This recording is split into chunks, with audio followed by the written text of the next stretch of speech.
For the repair of the Marine PC KK3 by Suprermico, the following procedures were necessary. Replacement of various electronic components and general cleanup of the unit.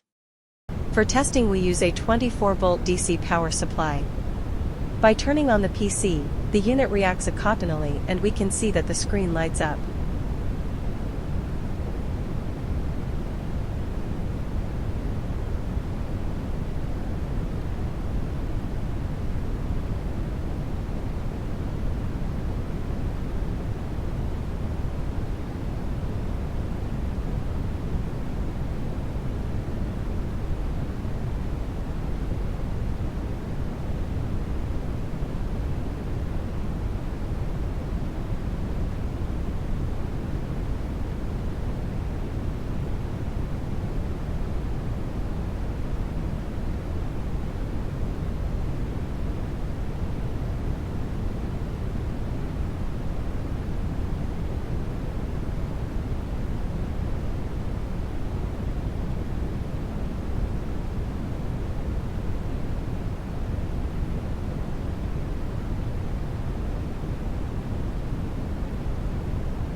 It is now clear that the Marine PC KK3 by Suprermico is working successfully and is ready to be delivered to the client.